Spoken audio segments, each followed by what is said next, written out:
Yang pertama itu jangan pernah kita itu merasa cukup dengan ilmu yang ada. Nah, kecukupan itu tidak bisa diukur. Yang kedua adalah bagaimana kita selalu berupaya. Saya perawat, saya berguna buat orang lain. Jangan pernah itu mengatakan saya itu lebih hebat, tidak mau tahu dengan kondisi orang lain. Tapi yang paling hebat itu adalah saya seorang perawat profesional dan saya harus berguna buat orang lain. Perawat Indonesia, kita jaga bangsa. Perawat Indonesia, bersama kita menyapi tamu kita semua. Perawat Indonesia, bersama kita menyapi untuk sehat menuju masa depan cerah. Hai sejawat perawat, kembali lagi di CNS, Channel Nurse Station. Nah, untuk sekarang saya akan podcast bersama Bapak Meta Seprinel selaku Ketua DPW Sumatera Barat. Nah, apa kabar Pak? Alhamdulillah, Alhamdulillah sehat. Jauh-jauh Bapak dari Sumatera Barat untuk bisa podcast bersama kita. Alhamdulillah diberi waktu, gitu, walaupun nggak banyak, tapi kita manfaatkan ya Pak untuk informasi pada publik nih. Oke Pak, yang saya dengar nih Pak ya, dari ya sekitaran Niang-Niang lah Pak gitu. Iya. Kita langsung ke pertanyaan pertama nih Pak. Apa sih Pak yang memotivasi Bapak untuk terjun ke dunia organisasi, khususnya sebagai Ketua DPW PPNI Sumatera Barat Pak? Silakan. Oke, terima kasih ya. Dan selamat sore buat semua. Ini lagi matahari enak banget. Pikiran ya. Iya, memang apa namanya ya. Kalau dibilang motivasi, karena profesi. Oh baik. Saya perawat. Baik. Berarti ada yang ngurusin perawat. Salah satu kita jadi pelaku mengurusin. Kenapa harus ini dilakukan? Ya karena kalau ada satu organisasi, sekumpulan orang tidak ada yang ngurus, berarti kumpulan orang jadi liar. Gitu. Jadi motivasi pertama ya saya harus ngurusin ini supaya tidak liar. Ya kira-kira seperti itulah gambaran untuk motivasi. Nah, yang saya dengar juga Pak, selain Bapak menjadi ketua organisasi atau ketua DPW PPNI wilayah Sumatera Barat, Bapak juga tergabung di beberapa organisasi. Boleh diceritain nggak Pak? Iya, iya. Jadi kita melihat hidup itu adalah bersosial, saling keterikatan, saling bergantungan. Baik.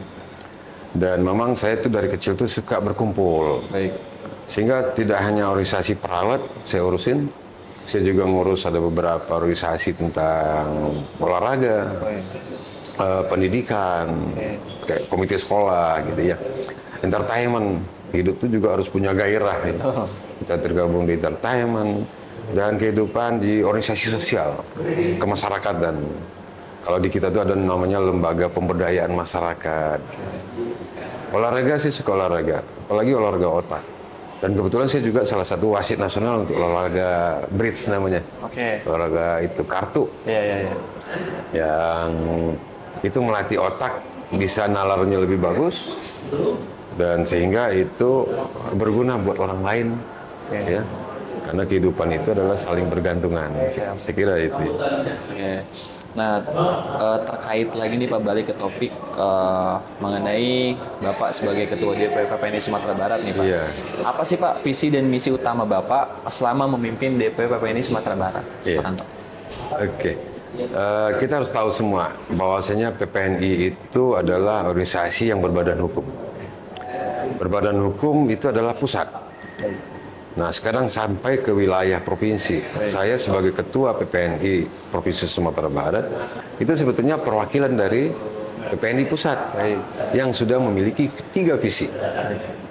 Yang pertama itu visinya adalah bagaimana kita disayangi oleh seluruh anggota. Yang kedua adalah juga bagaimana kita juga disenangi dan disayangi oleh pemerintah. Artinya berteman dengan pemerintah, ikutin program mereka, bantu program mereka. Visi yang ketiga itu organisasi ini harus disegani juga oleh organisasi profesi yang lain. Ya, tingkatkan kompetensi, keilmuan, perform kita, ya, itu harus ditingkatkan. Dan 3 visi ini harus kita wujudkan di dalam organisasi di provinsi sampai ke tingkat kabupaten kota. Jadi karena kita adalah perwakilan, kita ikut visi semua. Itu.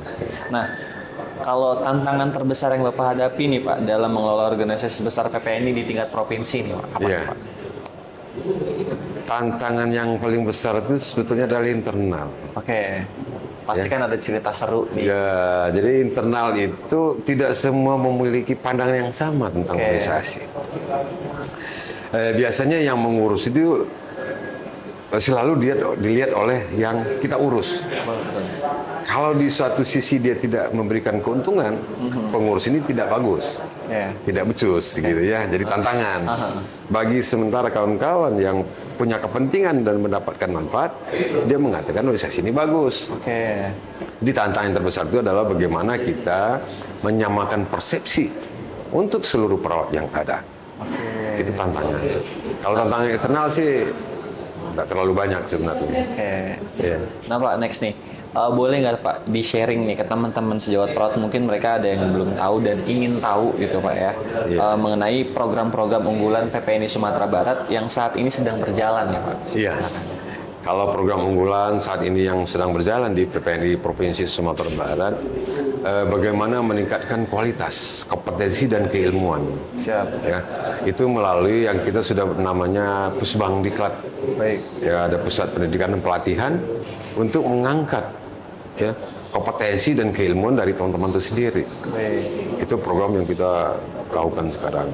Tapi jangan salah juga bahwasanya program kita untuk membantu masyarakat ada namanya Bapena, Badan Penanggulangan Bencana. Ini juga jadi prioritas karena Sumatera Barat pastilah teman-teman tahu ya, yang gunung Merapinya, yang gempanya, yang banjirnya dan segala macam. Nah, kita harus berperan di situ. Bagaimana PPNI itu punya kepentingan dalam peran membantu masyarakat kalau terjadinya bencana. Nah, itu yang kita coba gaungkan sekarang buat teman-teman semua. Nah, kita ngebahas soal strategi nih Pak. Apa sih Pak strategi Bapak untuk meningkatkan profesionalisme perawat di Sumatera Barat? Ya, dan ini tadi dibilang juga ada tantangan. Tantangan dengan strategi ini adik kakak nih. Beriringan dia. Ya. Jadi strategi yang paling kita andalkan sekarang adalah bagaimana teman-teman itu secara sosial pendekatan. Karena tidak bisa ini dilakukan oleh 3-4 orang. Semua komponen harus terlibat. Ya. Untuk bisa mereka terlibat, strateginya adalah pendekatan. Bahwasanya inilah kita, ini kerjaan kita, dan ini peran kita. Ya. Termasuk strateginya pada generasi-generasi yang berikut. Ya. Teman-teman yang lagi kuliah, mau jadi perawat, dia harus tahu nih, kalau dia lulus dari kuliahnya ini, dia jadi perawat, dia seperti apa? Pendekatan strateginya mulai dari mereka pada saat perkuliahan. PPNI harus terlibat di sana. Ini strategi yang saya kira perlu ditingkatkan di semua lini, di semua wilayah. Bagaimana generasi berikut pengganti kita lebih bagus dari kita. Ya, jadi strateginya pendekatan-pendekatan secara sosial. Dan jangan sampai kita ngurusin menjadi satu otoriter gitu. Karena harus kebersamaan, gitu loh Mas. Nah Pak, dalam pandangan Bapak nih Pak, apa peran PPNI dalam memperkuat sistem kesehatan daerah, terutama di Sumatera Barat? Bapak pegang nih. Iya betul Mas. Jadi peran atau apa yang harus kita lakukan di wilayah dalam tentang tadi saya bilang visi yang kedua itu disayangkan oleh pemerintah. Artinya apa? Kita bantu program pemerintah. Program yang sekarang yang jadi masalah itu kayak stunting, ya, imunisasi yang gagal, pencapaian targetnya tidak sesuai. Itu kita kerjakan. Cara mengerjakannya itu adalah bertingkat. Dari provinsi ke kabupaten kota, di tingkat yang paling bawah itu ada namanya komisariat, semuanya harus berperan. Kita mulai dari lingkungan yang paling dekat kita, ya, sekitaran rumah lah, ya, ada perawat di rumah situ, di sekitarnya harus mulai, ya. Mulai dari hal yang kecil, karena dari hal yang kecil itulah muncul hal yang besar. Ini program yang kita kita upayakan pada saat ini untuk kesehatan masyarakat adalah stunting dan imunisasi. Itu program yang hampirlah setiap saat kita gaung-gaungkan gitu. Nah Pak, next nih, gimana Pak PPNI Sumatera Barat bekerja sama dengan pihak lain seperti pemerintah daerah atau institusi kesehatan untuk mendukung pelayanan kesehatan Pak? Ya, Kebetulan di kita ada namanya program pemerintah itu bahasa Padangnya Nagari Emas. Nagari Mas. Ya. Apa tuh Pak artinya, Pak? Artinya ada satu proyek, satu nagari kalau di kita tuh namanya apa ya? Desa. Oke. Desa. Desa. Suatu wilayah lah ya. Suatu wilayah yang di situ dibuat namanya program Nagari Emas. Ya. Nagari Emas itu adalah satu bentuk atau proyek di semua lini kesehatan dikeroyok sama seluruh organisasi profesi Oke. atau seluruh namanya kesehatan, unsur kesehatan. Salah satunya tadi saya bilang tentang stunting, ada yang ngurusin tentang stunting, ada yang ngurusin tentang imunisasi, bagaimana tentang masalah gizi. Oke. Ya, kita keroyok. Jadi programnya mulai di Nagari Emas. Di Sumatera Barat itu hampir seluruh kabupaten kota, ya, bersama pemerintah, dan juga ada namanya itu daerah binaan, Oke. ya, oleh institusi pendidikan. Jadi kita dengan pendidikan, pemerintah, dengan organisasi profesi yang lain, itu menggodok satu wilayah proyek-proyek tadi. Untuk jadi kalau di negara kita kan katanya generasi emas di 2045. 2045 ya. Nah, itu yang kita kejar bertahap. Walaupun dengan banyak ya hal-hal yang tidak di luar kemampuan kita gitu kira-kira. Nah Pak, kalau tadi Bapak ngebahas soal pendekatan nih Pak ya. Pendekatan. Apa sih Pak pendekatan yang Bapak gunakan untuk mempererat hubungan antara anggota PPNI di Sumatera Barat? Apa nih cara atau Ya. gimana gitu? Memang mungkin ada berbanyak ya bermacam-macam cara. Betul. Tapi kalau saya orangnya apa? Lebih ke pendekatan sosial. Baik. Ya. Secara struktur organisasi, provinsi, kabupaten kota, tingkat komisariat itu mengadakan kegiatan misalnya itu apa namanya? Kita jalan-jalan atau bikin kegiatan pengabdian di satu tempat dengan cara gembira. Ya. Mereka melakukan semua kegiatan dengan senang hati. Jadi pendekatan yang paling penting itu adalah bagaimana teman-teman di tingkat yang paling bawah mau melakukan. Salah satu caranya adalah ya puji-puji dulu mereka dengan segala aktivitas yang ada. Oh iya. Jangan pernah menyalah-nyalahkan apa yang mereka lakukan. Ya. Dari situ kita mulai. Mereka udah senang melakukan sesuatu, mereka lebih besar. Ini pendekatan kita adalah pendekatan sosial. Oh iya baik. Silaturahmi atau pendekatan yang sifatnya kekeluargaan. Siap. Jadi pemimpin itu bukan menjadi seorang raja. Betul.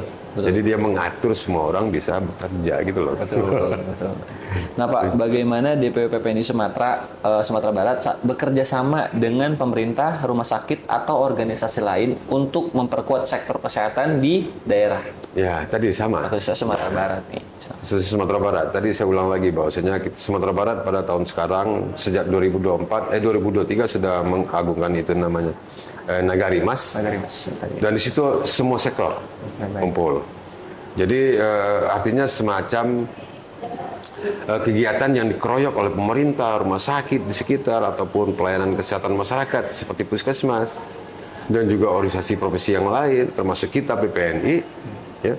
Itu bentuk kerjasamanya adalah bagaimana program itu bersama-sama. Tidak hanya oleh satu pemerintah, tidak akan selesai. Atau tidak hanya oleh satu puskesmas yang punya wilayah, tidak. Semua komponen. Ya, itu harus dilibatkan supaya masyarakat yang menjadi sasaran itu mendapatkan manfaat yang luar biasa. Jadi pendekatan yang kita pakai adalah tadi sama. Ya, bagaimana membangun jejaring dengan semua lini. Tidak hanya orang kesehatan yang ngurusin itu, orang non kesehatan pun bisa bermain di sana. Contohnya kita di olahraga berbasis kesehatan, kesenian, seni berbasis kesehatan, bisa banyak hal yang kita lakukan. Betul. Nah Pak, bagaimana nih Pak Bapak melihat masa depan profesi perawat di Sumatera Barat nih, khusus provinsi yang Bapak pegang ya kan, terutama dalam menghadapi tantangan seperti digitalisasi atau kekurangan tenaga kesehatan Pak?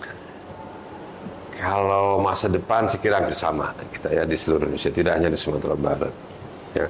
Kalau terkait dengan digitalisasi, ya itu mau tidak mau sudah harus. Kalau untuk PPNI sekarang, yang anggota yang sekarang yang berada di kelompok yang kita namanya ada yang terdaftar di SIMKA.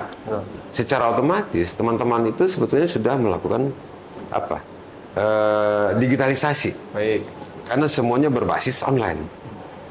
Bayar iuran berbasis online, pakai virtual, pengurusan perpanjangan surat izin, STR, SIP, ya, itu berbasis online. Artinya kalau digitalisasi, saya kira sudah tidak ada, bukan barang baru lagi buat teman-teman di. Nah, tinggal bagaimana kita memaksimalkan, ya, memaksimalkan. Salah satu caranya kita ya bikin kegiatan seminar ataupun sosialisasi, ya, yang sudah dilakukan apa? Cukup lama itu sebetulnya. Kalau digitalisasi. Nah Pak, terakhir nih Pak, apa Pak pesan Bapak untuk para perawat muda kita nih Pak, teman-teman sejawat perawat yang akan next generasi lah, yang ingin berkontribusi lebih di bidang kesehatan dan profesi organisasi. Boleh Pak pesannya ke sini? Oke, buat teman-teman saya yang muda atau generasi berikut sebagai seorang perawat yang profesional, cuma 2. Yang pertama itu jangan pernah kita itu merasa cukup dengan ilmu yang ada. Ya, jangan pernah merasa cukup, karena kecukupan itu tidak bisa diukur. Ya, yang kedua adalah bagaimana kita selalu berupaya. Saya perawat, saya berguna buat orang lain. Ya, jangan pernah itu mengatakan saya itu lebih hebat dan tidak mau tahu dengan kondisi orang lain. Tapi yang paling hebat itu adalah saya seorang perawat profesional dan saya harus berguna buat orang lain. Saya kira itu yang lebih penting. Baik, jadi itu dia teman-teman.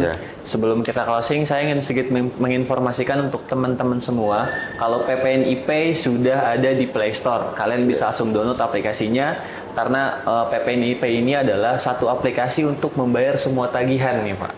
Mau bayar BPJS, beli token, beli pulsa, bayar yang lain, semua tagihan online bisa dalam satu aplikasi.